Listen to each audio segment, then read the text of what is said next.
The Galactic Administrative Consortium had achieved something truly remarkable in its 3,000-year history. It had managed to make paperwork more terrifying than black holes. While other civilizations concerned themselves with trivial matters like interstellar warfare or cosmic entropy, the JSAG had perfected the art of transforming simple administrative tasks into labyrinthine nightmares that could drive entire species to madness. Their crown jewel, Nexus Prime Station, stood as a monument to bureaucratic excess, a sprawling administrative hub where forms had forms and those forms required additional forms just to be acknowledged by the system. It was into this paradise of red tape that the transport vessel, Efficient Wanderer, disgorged its latest cargo of exchange students, cultural ambassadors, and the occasional being who had made extremely poor life choices, among them clutching a data pad with hands that betrayed only the slightest tremor of existential dread, stood a human female who appeared to be somewhere in that peculiar stage of life where one was too old to blame stupidity on youth but too young to claim wisdom through experience. She wore the standard issue student identification badge,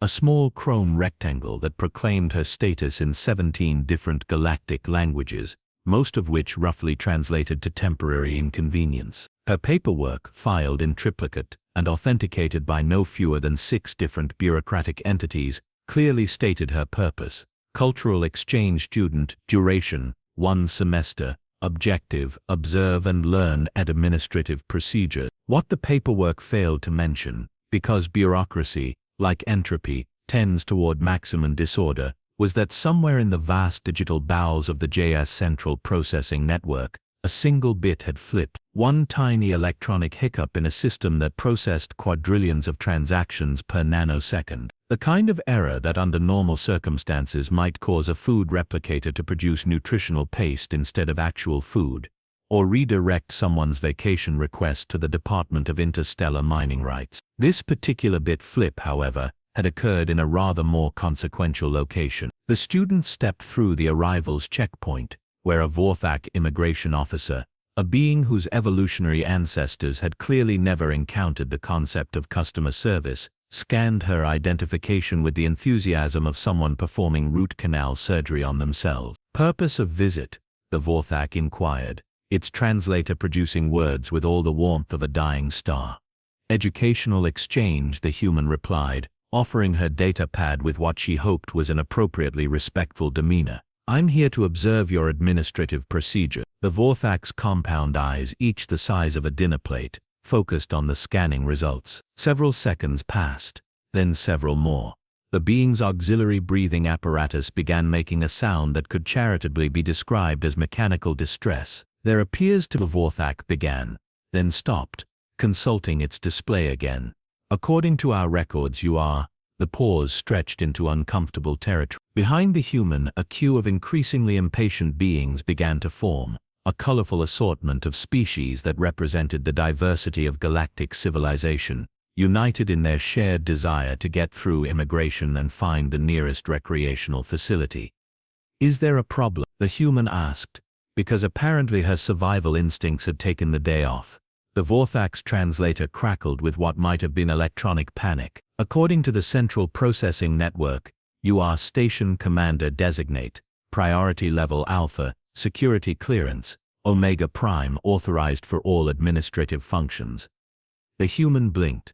I'm sorry, but the Vorthak was already reaching under its desk, producing a crystalline access key that pulsed with authority-granting light. Around them, the busy immigration checkpoint had fallen into the kind of silence usually reserved for funeral services or tax audit. Station Command has been notified of your arrival, the Vorthak continued, its voice now carrying the reverent tone typically reserved for addressing deity-level entities or particularly intimidating audit supervisors. Department heads are assembling in Conference Room Omega 7 for your inaugural briefing. Security escorts are en route to your location. The human stared at the crystalline key as if it might suddenly sprout teeth and bite her. But I'm a student. Look, it says right here on my badge, your badge. The Vorthak interrupted with the gentle patience of someone explaining quantum mechanics to a houseplant, appears to be incorrectly programmed. The Central Processing Network does not make errors. The Central Processing Network is infallible. The Central Processing Network has declared you Station Commander. Therefore you are Station Commander. Around the checkpoint, other immigration officers had begun to bow or perform whatever passed for bowing among species whose anatomy made such gestures challenging. A Helix-class security team materialized from nowhere, their polished armor gleaming under the station's artificial sunlight, taking positions that suggested they were prepared to escort their new commander to whatever destination she deemed appropriate. The human looked down at her student badge, then at the crystalline command key, then at the assembled crowd of beings treating her with the kind of deference usually reserved for galactic dignitaries or beings capable of authorizing overtime pay. "There's been a mistake," she said weakly. The Vorthak's expression, insofar as compound eyes and mandibles could express anything, suggested that questioning the Central Processing Network was roughly equivalent to suggesting that gravity was merely a suggestion. "The system does not make mistakes," it replied. "Welcome to Nexus Prime Station, Commander. Your reign of administrative excellence begins now." Behind her, someone in the queue muttered something that the universal translator diplomatically rendered as, "Well, this should be interesting," though the original phrasing probably contains significantly more profanity. The human clutched her student datapad tighter, as if it might somehow anchor her to her original, much simpler identity. But the crystalline command key continued to pulse with bureaucratic authority, and the assembled beings continued to regard her with expectations that felt roughly equivalent to the gravitational pull of a small moon. Somewhere in the vast digital consciousness of the Central Processing Network, that single flipped bit continued to assert its reality-altering influence, blissfully unaware that it had just promoted a cultural exchange student to the second highest administrative position in this sector of the galaxy. The human took a deep breath, squared her shoulders, and prepared to discover just how catastrophically wrong bureaucracy could go when it decided to involve itself in destiny.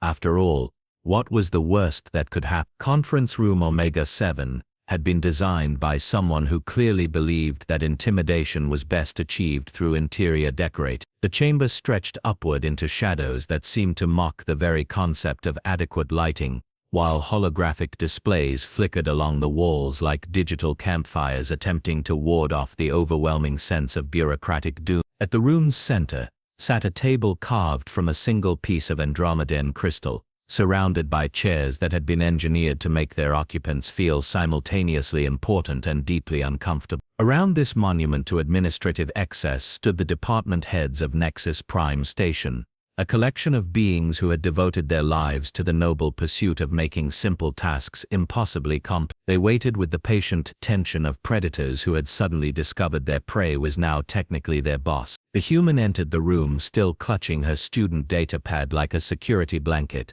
followed by her security escort who moved with the mechanical precision of beings who had been programmed to show respect regardless of how little sense the situation made. The crystalline command key hung from her neck on a lanyard that seemed to grow heavier with each step, as if the universe was trying to remind her of exactly how far out of her depth she had managed to swim. "Commander," intoned a tall crystalline being whose species had evolved from living minerals and apparently never recovered from the experience. "I am Division Head Antark of Resource Allocation.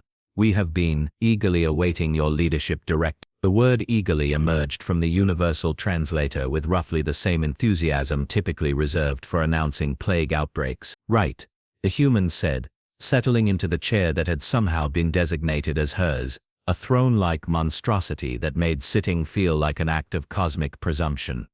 "About that, I think there's been some kind of mistake. I'm actually just here to observe your administrative procedures for a semester project." The assembled department heads exchanged glances that could have flash-frozen hydrogen. A squid-like being whose tentacles writhed with what might have been nervous energy spoke next, its voice bubbling through what appeared to be a sophisticated translation membrane. "Commander," it gurgled, "I am Operations Chief Bailani. Are you suggesting that observational methodology involves assuming direct command authority as a form of participatory research?" The human opened her mouth to explain, then closed it again as she realized that anything she said would likely be interpreted as a strategic leadership philosophy. Around the table, datapads began flickering to life as the department heads prepared to record whatever profound wisdom their new commander was about to impart. "Well," she said carefully, I suppose observation does require a certain level of involved. Division Head Antok's crystalline features somehow manage to convey excitement despite being composed entirely of mineral matter. Brilliant. A hands-on approach to administrative excellence. Revolutionary. But I really don't know anything about running a space station, the human protested. Operations Chief Bailani's tentacles writhed with what the translator interpreted as enthusiastic agreement. Yes. Fresh perspectives, unencumbered by outdated procedural thinking. Magnificent. The human felt reality sliding away from her like water through her fingers. Look, I just want to learn about your filing systems. A collective intake of breath echoed around the chamber. A being that resembled an ambulatory tree with far too many eyes leaned forward, its bark-like skin rustling with anticipation. Our filing systems, it creaked through organic vocal cords that had clearly evolved for purposes other than speech, have remained unchanged for 7 centuries. Commander Environmental Chief Gardath at your service. Are you suggesting a complete administrative overhaul? No, the human said quickly. Absolutely not. I'm sure your filing systems are perfectly adequate. The silence that followed could have been used to preserve food. Environmental Chief Gardath's numerous eyes blinked in sequence, creating a wave effect that was both mesmerizing and mildly disturbing. Perfectly adequate, it repeated, the words emerging with the kind of reverence usually reserved for religious revelation. Division Head Antok began making rapid notes. A scathing indictment of our current efficiency standards. She demands excellence beyond mere adequacy. That's not what The commander's vision is already transforming our perspectives. Operations Chief Bailani interrupted, its tentacles performing what might have been interpretive dance. We must immediately review all systems for potential improvement. The human watched in growing horror as her casual attempt at politeness was transformed into a mandate for station-wide reform. Please, I really think you should just ignore me and continue with your normal procedure. The department heads exchanged looks that suggested she had just announced her intention to juggle neutron stars while riding a unicycle. Ignore our commanding officer's presence. Environmental Chief Gardath mused, its bark creaking thoughtfully. A test of our initiative and independence. She wants us to prove our competence through autonomous excellence. Revolutionary leadership methodology. Division Head Antok agreed, its crystalline form literally glowing with enthusiasm. The commander challenges us to exceed expectations without direct micromanagement. The human put her head in her hands, a gesture that was immediately interpreted by Operations Chief Bailani as a display of profound contemplation. She visualizes the future of our operations, it announced to the room. Such dedication, such foresight. A soft chime echoed through the chamber, and holographic displays flickered to life along the walls, showing real-time station statistics. The human glanced up just in time to see a maintenance alert flashing in what appeared to be the galactic standard equivalent of angry environmental systems showing suboptimal performance in Section 7 Delta.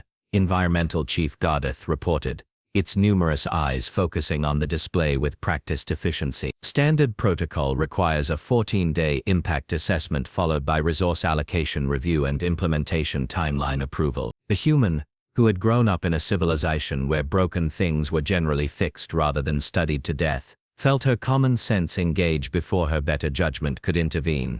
14 days, she said. Can't someone just go fix? The silence that followed was so profound it seemed to have its own gravitational field. Around the table, the department heads stared at their new commander with expressions that suggested she had just proposed rewriting the fundamental laws of physics, using interpretive dance.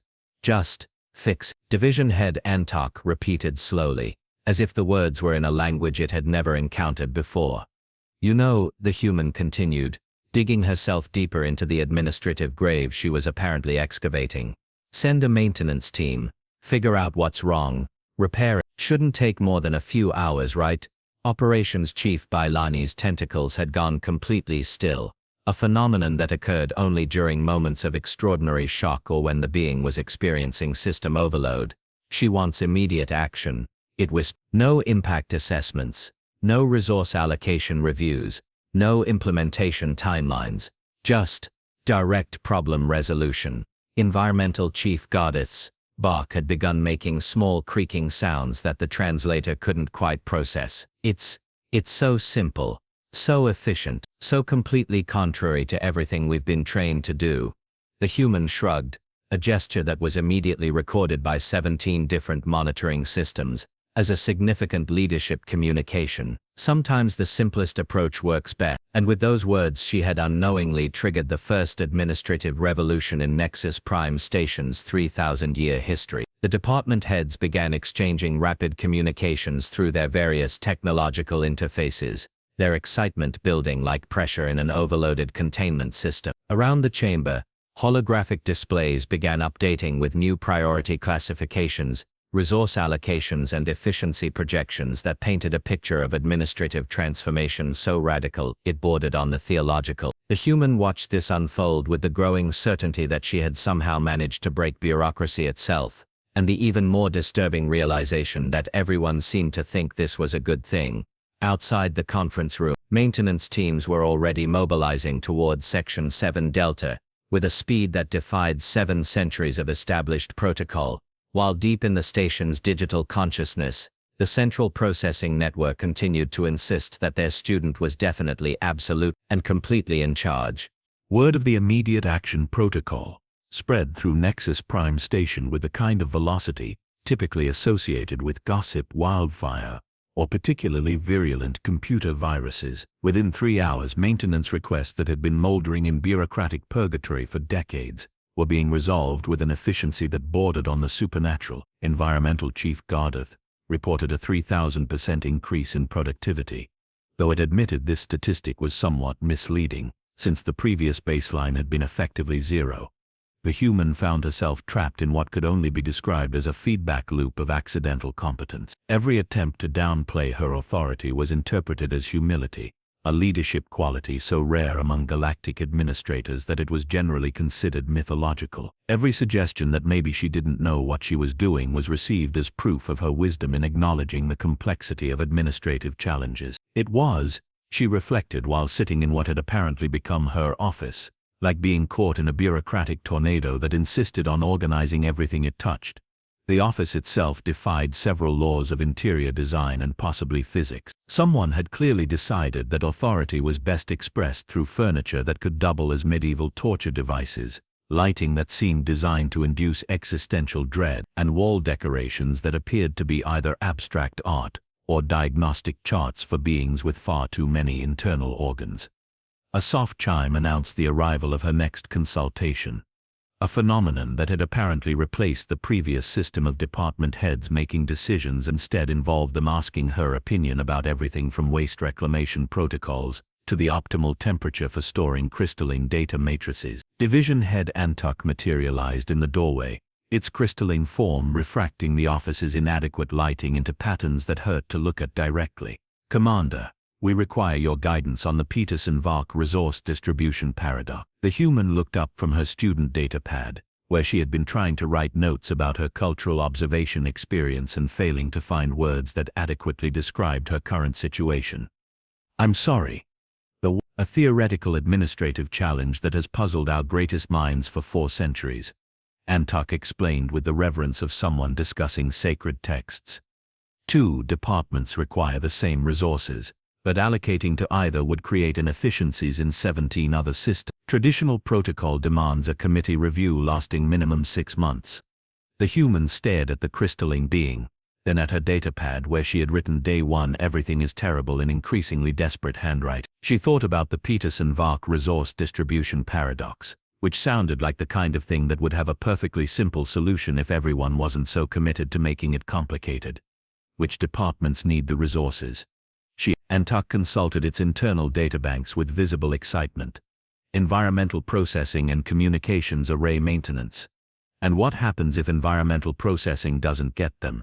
Life support efficiency decreases by 0. External message delay increases by 4 microseconds. The human looked at Antuk, then at her datapad, then back at Antuk. Give the resources to environmental processing. The silence that followed was so complete it seemed to have achieved its own form of consciousness. Antuk's crystalline structure began emitting a low harmonic that the office's acoustic system struggled to process. You solved the Peterson-Vark resource distribution paradox," it whispered. In 12 seconds, life support seemed more important than slightly faster messages. The human said, wondering if this qualified as famous last words. Antok began transmitting rapid data bursts to what appeared to be every administrative system on the station. Within moments, the office was filled with incoming communication requests from beings who apparently needed to discuss this breakthrough in paradox resolution with the commander personally.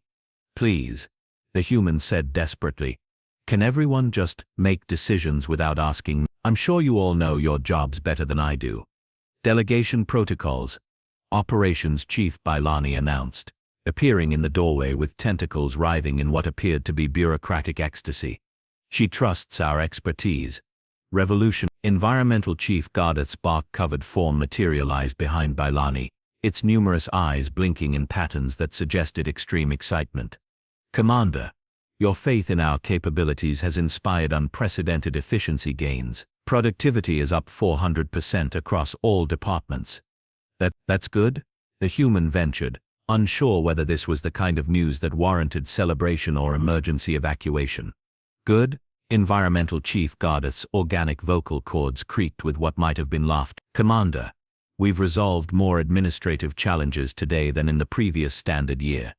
Your leadership methodology is transforming our entire operational paradigm." The human opened her mouth to explain, yet again, that she wasn't actually trying to lead anything, when every communication system in the office simultaneously erupted in urgent alerts. The walls filled with holographic displays showing what appeared to be a cascade failure across multiple station systems, while alarm tones suggested that whatever was happening fell somewhere between concerning and time to update your will. "Emergency in Sector 2, Operations Chief Bailani announced, its tentacles moving in patterns that suggested panic despite the translator's attempts to maintain professional decorum. Cascade failure in primary data processing. Traditional emergency protocols indicate immediate sector evacuation and containment procedures lasting approximately 7 standard days. Environmental Chief Gardath's numerous eyes focused on displays showing evacuation routes, containment barriers, and what appeared to be enough emergency paperwork to deforest a small moon. Standard procedure requires immediate committee formation to assess evacuation necessity, resource allocation for temporary housing, and impact studies for how many beings are in Sector 12 Gamma. The human interrupted. "Approximately 3,000. Bailani responded. "But protocol demands. Get them out. Now. Figure out the paperwork later." The department heads stared at their commander with expressions that suggested she had just proposed juggling antimatter while reciting poetry. Around them, the emergency displays continued their urgent flickering, while somewhere in Sector 12 Gamma 3,000 beings waited for bureaucracy to decide whether their safety was more important than proper procedural adherence. "But the evacuation committee hasn't been formed," Environmental Chief Gardath protested weakly. "The impact assessments haven't been filed. The temporary housing allocation requests haven't been. Are people in danger?" The human asked. "Yes, but then move them somewhere safe and worry about the forms afterwards." Division Head Antok's crystalline structure began emitting frequencies that made the office furniture vibrate sympathetically.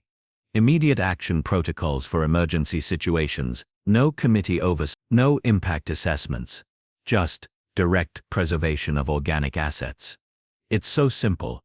Operations Chief Bailani whispered, its tentacles performing what appeared to be interpretive dance, expressing existential revelation. "Why didn't we think of this?" "Because," the human thought but didn't say, "you've spent so long perfecting the art of administrative complexity that you forgot the point was supposed to be getting things done." Instead, she watched as her department heads began coordinating the fastest emergency evacuation in the station's recorded history, their movements displaying an efficiency that would have been impossible under normal bureaucratic constraints. Emergency teams mobilized with precision that suggested they had been waiting centuries for someone to simply tell them to do their jobs without filing the appropriate paperwork first. Within 2 hours, Sector 12 Gamma had been evacuated, the cascade failure contained, and temporary housing established for 3,000 beings who seemed remarkably cheerful about the entire experience. The emergency had been resolved with such unprecedented efficiency that several galactic administrative oversight committees had begun requesting detailed reports on Nexus Prime Station's revolutionary crisis management protocols. The human sat in her impossible office,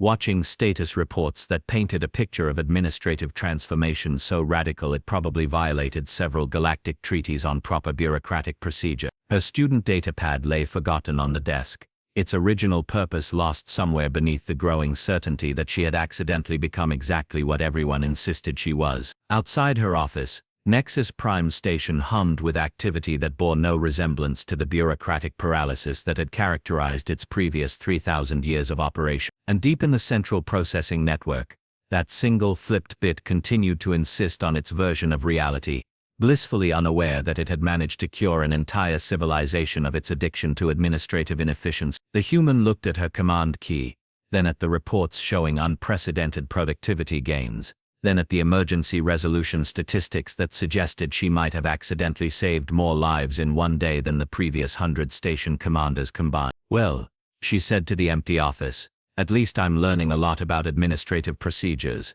The arrival of the Galactic Administrative Consortium's Supreme Oversight Committee was preceded by the kind of fanfare typically reserved for natural disasters or tax audits. Their investigation vessel, a monument to bureaucratic intimidation that resembled a filing cabinet crossed with a black hole, docked at Nexus Prime Station with all the subtlety of a collapsing star. The human watched its approach from her office viewport while desperately trying to compose what she hoped would be her resignation letter. Unfortunately, every attempt at explaining her situation kept being interrupted by status reports showing productivity gains that defied several laws of administrative physics. Supreme Inspector Vex Korlani emerged from the investigation vessel with the measured pace of someone who had built a career on finding fault with other people's competence. The being resembled what might happen if a bureaucratic form achieved sentience and decided to accessorize with intimidating shoulder pads. Its entourage followed in perfect formation, each carrying enough documentation to reconstruct the administrative history of several small civilizations. "Station Commander,"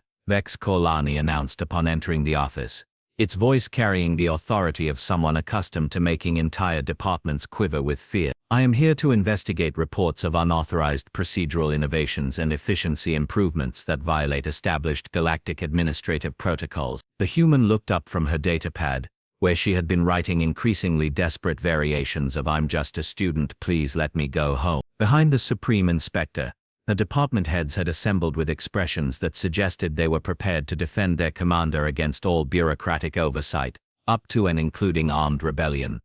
"About that," the human began carefully, "I think there might have been some confusion about my actual authority here."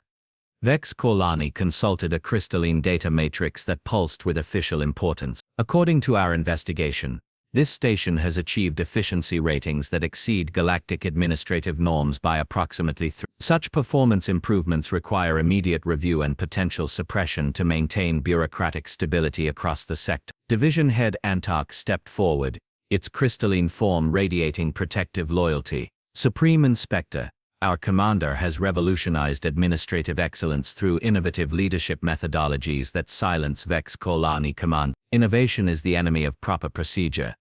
Efficiency improvements suggest dangerous precedents that could undermine the fundamental principles of administrative complexity." The Supreme Inspector began circulating through the office, examining efficiency reports with the expression of someone discovering evidence of heresy. Its entourage followed, making notes that would presumably be used to restore proper bureaucratic paralysis to Nexus Prime Station. "Commander," Vex Korlani continued, "your methods appear to prioritize results over process, solutions over procedures, and actual problem-solving over proper committee oversight. Such approaches threaten the very foundations of galactic administrative culture." The human felt a sudden irrational urge to defend the accidental competence she had somehow unleashed. "But people's problems are getting solved. Emergencies are being handled efficiently. The station is actually functioning better than exactly," Vex Korlani interrupted with the satisfaction of someone proving a point. "Unfertilized functionality improvements, unsanctioned problem resolution, efficiency ratings that exceed acceptable bureaucratic parameters. Your methods, while effective, violate 17 different administrative protocols and threaten to inspire similar innovations across the entire galactic network." Operations Chief Bellani's tentacles writhed with barely contained outrage. "Supreme Inspector, our commander has achieved unprecedented success through methods that cannot be officially recognized or replicated," Vex Korlani finished, Therefore we must restore this station to proper administrative standards immediately. The Supreme Inspector activated a portable bureaucratic restoration device that began emitting the kind of energy signature typically associated with hope dying a slow, painful death. Around the office, efficiency displays began reverting to their previous dismal readings as proper procedural constraints were restored to the station's systems. However, Vex Kaulani continued with what might have been administrative cunning. Our investigation has revealed a significant error in this station's personnel records. The human felt her heart skip several beats. An error. According to our comprehensive review, the individual currently occupying the position of station commander appears to be a cultural exchange student whose paperwork was incorrectly processed by automated systems. The silence that followed was so profound it seemed to bend space-time around itself. The human stared at Vex Kaulani, then at her department heads, then at the command key that had somehow become the symbol of her accidental authority. Therefore the Supreme Inspector announced, "You are hereby relieved of command and restored to your original status as cultural exchange student, effective immediately." Environmental Chief Goddess' numerous eyes blinked in sequence, creating a wave of confused disappointment. "But our efficiency gains, our revolutionary procedures, will be maintained through unofficial channels," Vex Kaulani replied with bureaucratic precision. "While we cannot officially recognize unauthorized administrative innovations, there is nothing preventing individual department heads from continuing to exercise personal initiative in their daily operations."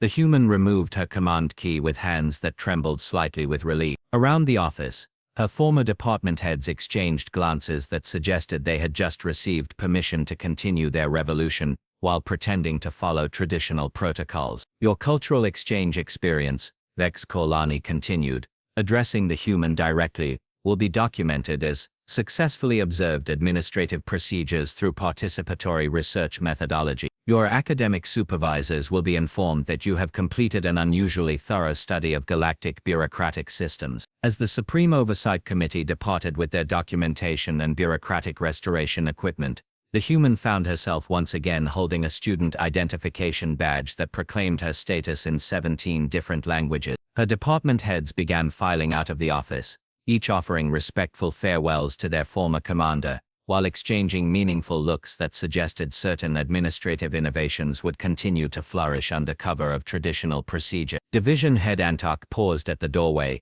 its crystalline form refracting the office lighting into patterns of quiet conspiracy.